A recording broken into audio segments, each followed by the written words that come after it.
దేవుని వాగ్దానం.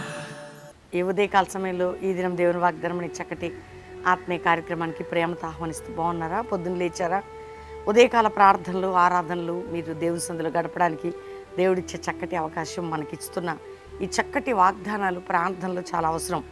50 దినాలు ప్రారంభించబడబోతున్నాయండి. మరి ఆగస్టు 28 మరి ఉదయం 7 గంటలకి బెల్లంపల్లిలో ప్రారంభ సభ. 13 సంవత్సరం 50 దినాలు 7 వారంలో.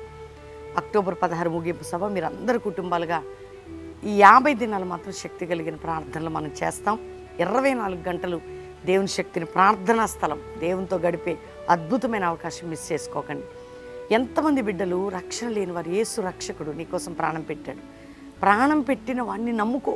నీ కొరకు రక్తం కార్చిన నీ హృదయమి పాప క్షమాపణ, నిత్య జీవం, పరలోకం నీకు ఉంటుంది. ఈ లోకంలో ఎన్ని కష్టాలు కలిగినా భయపడకు, బాధపడకు. దేవుడు ఉన్నాడు కదా, ఎందుకు భయపడతావు? ఆయన అన్యాయం చేయడు కదా, నీ పక్షంగా ఉన్నాడు కదా. నీ మీదకి లేచే శత్రువు కంటే నీ దేవుడు గొప్పోడు. ఒక వాగ్దానం చదవనా? నిర్గమకాండము అద్భుతమైన మాట, 14వ అధ్యాయము 13వ వచనం. అందుకు మోషే భయపడు, యెహోవా మీకు నేడు కలుగుజేయ రక్షణను ఊరక నిలుచుండి చూడుడి. మన పని సింపుల్గా దేవుని నమ్మాం, దేవుని సేవకుల వాక్యం ద్వారా నమ్ముతున్నాం, అంతే. ఆయన నమ్మకం ఉంచండి. మీరు అట్లా ఊరక చూడండి, అంతే.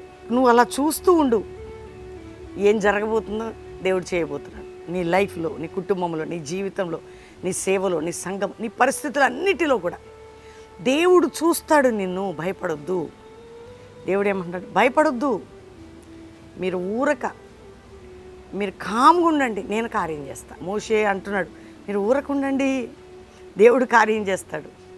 మీరు కూడా భయపడక నమ్మకం ఉంచండి కదండి, నమ్మకం ఉంచండి, అంతే.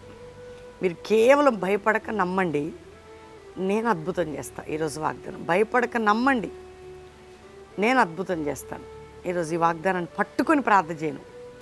అక్కడ చేసిన దేవుడు మనకు చేయడం తప్పక చేస్తాడు. కాబట్టి ప్రతి ఒక్కరూ దేవుని మాట పట్టుకుందాం, ప్రార్థన చేద్దాం, విజయం పొందుదాం. ప్రార్థన చేసుకుందామా? తండ్రి, ప్రతి బిడ్డను రక్షించి, రోగులు స్వస్థపరిచి, అప్పులు, కోర్టు సమస్యలు, మానసిక ఒత్తిళ్లు, ఆర్థిక అన్ని బంధకాలు తెంచి, ఏ దేశము నుండి మా ప్రియులు ఉన్నారు వారు ఉన్న దేశంలో రక్షణ, క్షేమము, భద్రత, జాబ్స్, సెటిల్మెంట్స్, ఉద్యోగాన్ని మీరు దయచేయండి. మా దేశ ప్రజలు రక్షించి, మా దేశ నాయకులు రక్షించి, ఇదిగో ప్రభావ మా దైవజనులు వారి బిడ్డల్ని మీరు కాపాడు. ఒక అపోస్తుల మినిస్ట్రీ లేపయ్యా, ఒక జాషువా జనరేషన్ లేపయ్యా. ఎందరో పడిపోయిన ఆత్మీయ స్థితిలో ఉన్న వారిని లేపయ్యా. రక్షణ లేని ఒక రక్షణే ప్రభావ. రోగులని స్వస్థపరచు. ఏ కేసులు, కోర్టు కేసులు అన్నిటి నుంచి విడిపించి అందరికీ సమాధానం కలుగును గాక. కల్వరి మినిస్ట్రీకి విరోధమైన ఏది కూడా లేకుండా అద్భుతమైన కార్యం ఈ పరిచయం పట్ల జరిగించి నీ సన్నిధి మా అందరికీ తోడుగుంచండి. మ్యారేజ్ డే, బర్త్డే బిడ్డలను బ్లెస్ చేస్తూ అన్ని విధాలుగా వారిని ఆశీర్వదించమని యేసు నామములో అడుగుచున్నాము తండ్రి, amen. God bless you. Pastor Praveen official YouTube channel, Insta, అంతేకాకుండా ఫేస్బుక్ అందరూ కూడా ఫాలో అవ్వండి, లైక్ చేయండి, సబ్స్క్రైబ్ చేసుకోండి. 50 దినాల ప్రార్థనల ప్రారంభం ఆగస్టు 28 ఉదయం 7 గంటలకి బెల్లంపల్లిలో. 13 సంవత్సరం 7 వారంలో. ఎన్ని రోజులైనా ఇక్కడ ఉండొచ్చు, గడపొచ్చు, వెళ్ళొచ్చు. అక్టోబర్ 16 ముగింపు సభ బెల్లంపల్లి. కాబట్టి మనందరం గడుపుదాం, దేవుని శక్తిని పొందుదాం, నిజమైన ప్రార్థన ఉజ్జీవము ద్వారా దేవుని అద్భుతాలను చూద్దాము. దేవుడు మీ అందరినీ నడిపించి దీవించును గాక. ఆమేన్.